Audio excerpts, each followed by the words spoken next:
Yay, da da da da da, ya da da da da, yay, da da da, yay, da da da da da, ya da da da da, yay, da da da.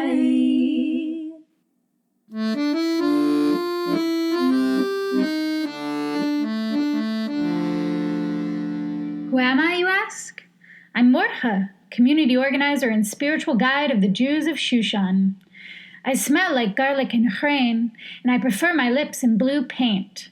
I sparkle with the stars, and my scars, well, I wear them on my sleeve for all to see. For good measure, I cry every day. It keeps my skin clear and the machismo at bay.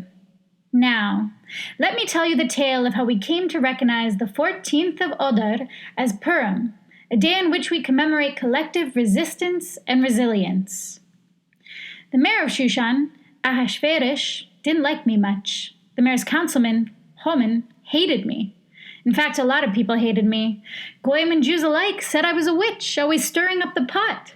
Emes, I am a witch. I smoke pot and I like to stir all sorts of foul-smelling brews, stronger than booze. They loosen up the bowels and turn buildings, walls, rules into clay.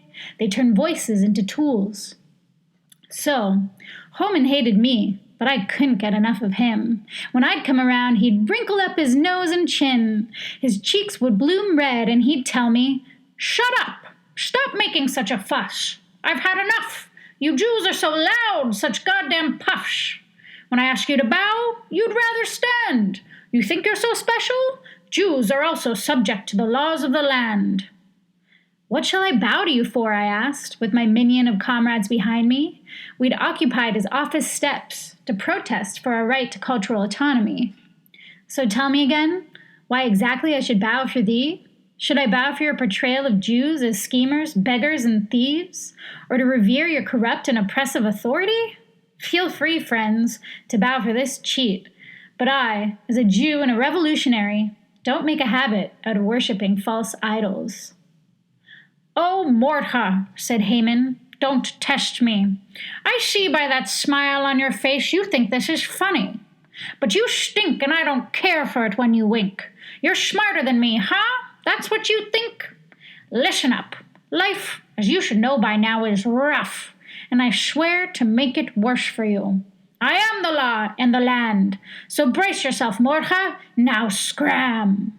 See, with Goldman, I had business, community matters to discuss. The mayor's thugs hunted us, and he'd say nothing. On TV, he called our language Yiddish, a tongue of conspiracy and cunning.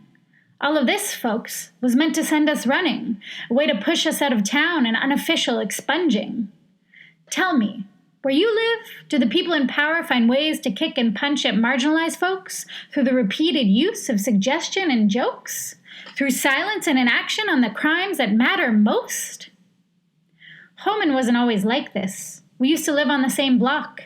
We were best friends. We'd braid each other's hair, trade spells and amulets, and share our food with one another, made of familiar ingredients but different spices.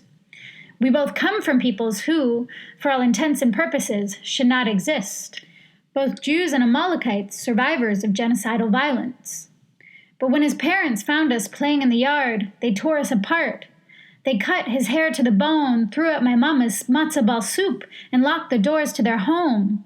And at night, I often heard Goldman squeal and moan.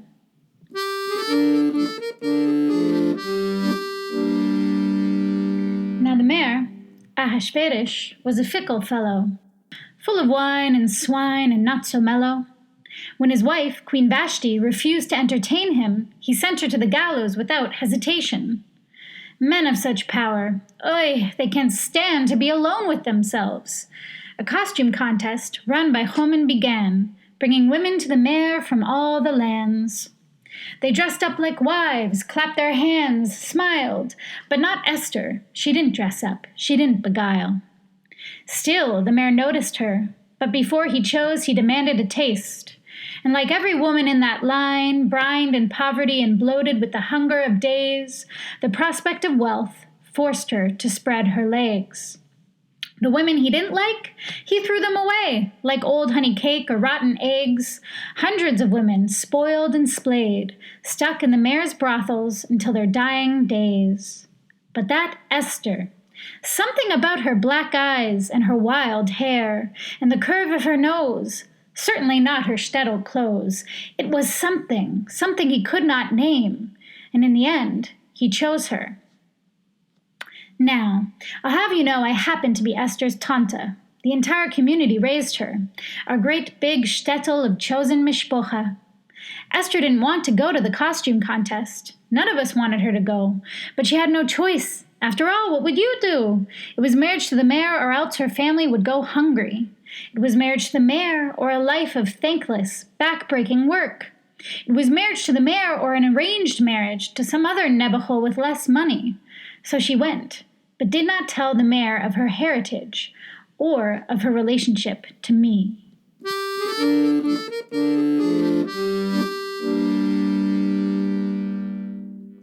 Yit gadal v'yit gadash, a yahrzeit candle I light for Queen Vash, Queen of chutzpah, Queen of sass, your spirit I summon from fire and ash. Shemeh Rabab Alma Devra, Oy Shechina, we need your help, for Homan has kept his vow.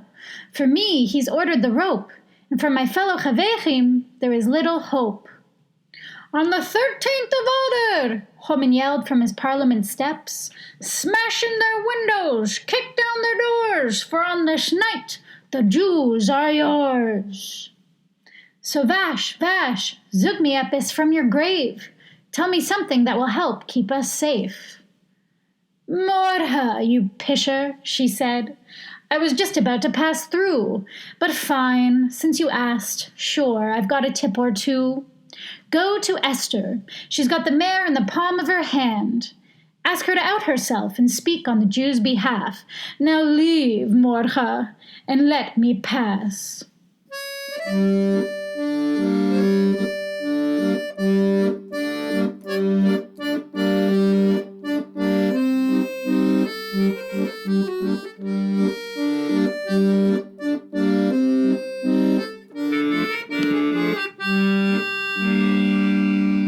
When I found Esther, her lipstick was smeared and she was drunk as a dog, a rope of diamonds around her neck, and a pet hog. I said, Esther, what the fuck? Where have you gone? In here you feast and play, while our people are about to be slain? I am at the bottom of a tall, tall bottle, uncle, said Esther. It's nice and warm here. Say, would you like beer, a shot of whiskey, some roast deer? Esther, I said, this is no joke. Sober up. Homan is keen on turning us into smoke. Our people are scared. Many have already fled. You must tell the mayor who you are and stop this bloodshed. I can't, she said. You saw what happened to Queen Vashti. If I do, he'll kill me. I'll be dead. And if you don't, we'll all be dead.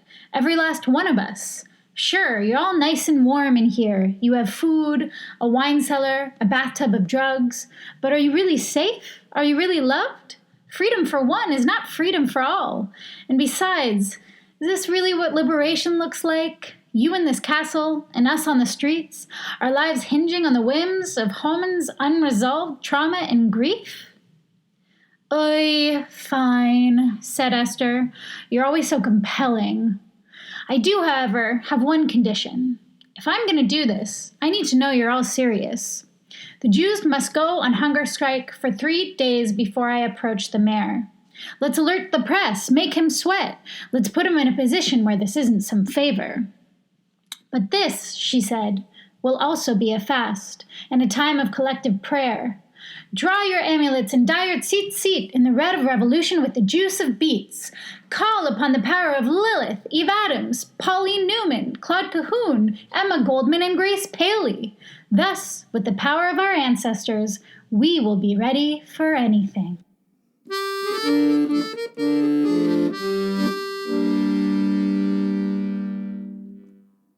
So, After 3 long days of fasting, praying with our ancestors, and imagining a future in which no one is poor and no one is hungry and everyone is housed and there are no hierarchies of any kind or state-controlled goon squads, Esther invited Homan and the mayor to a nice, big dinner.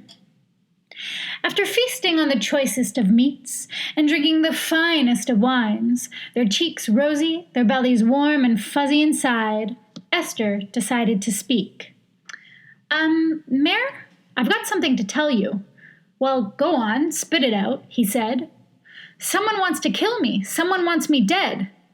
I'm a bit confused. It's Homan. Homan wants me slain, beaten, bruised. What exactly are you trying to say? I'm saying he wants to kill all the Jews, and I happen to be one too. You, Esther? You're a Jew? Yes, she replied. Well, fuck me. I knew there was something about you, something wild and dark in your eyes. And Homan, how dare you? Although, to be honest, if Esther wasn't such a fox, I wouldn't really care. But because she is, Homan, you and your brood are now due at the gallows at 2:10. Whoa, said Esther. Hold up. It's not about killing him instead of us. The point is that no one gets killed. No one dies. And as the prophet Ursula K. Le Guin writes, we are not seeking power. We are seeking the end of power. The means are the end. Only peace brings peace. Only just acts bring justice. Without these words in mind, any action lacks transformative substance. That's not how it works around here, babe. Here we punish with blood. Here we leave no trace. And one day, that pretty face of yours, yeah, it'll age. In other words, it's wise to remember your place. But there are 2 things I can do. 1, on the 13th of Adar, if the Jews take up arms against their attackers, I will not criminalize them. 2, Mordkhe will become my new Homan. Be a dear and fetch him for me, will you?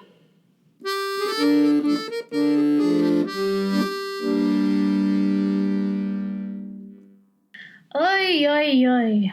What came next brought me no joy. Homan wasn't evil. He was just an angry, broken boy. It is not Homan we must destroy, but the system that created him, one that rewards bloodlust, greed, and vengeance, fuels shame with punishment and penance, and that confuses respect with deference. So today is a sad day with a Band-Aid solution. We've bought ourselves time, but not revolution.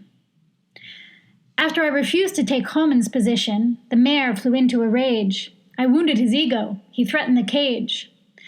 Part of being a Jew is knowing when to leave and when to stay. So alas, me and the Jews of Shushan have been wandering to this day, searching for a home as gay and as strange as us. Maybe you know a place? Maybe you have some space? Maybe you can put us up? In the meantime, we live in diaspora.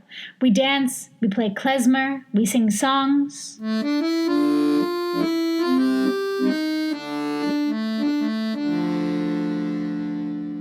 Now, before we leave, I have just one question.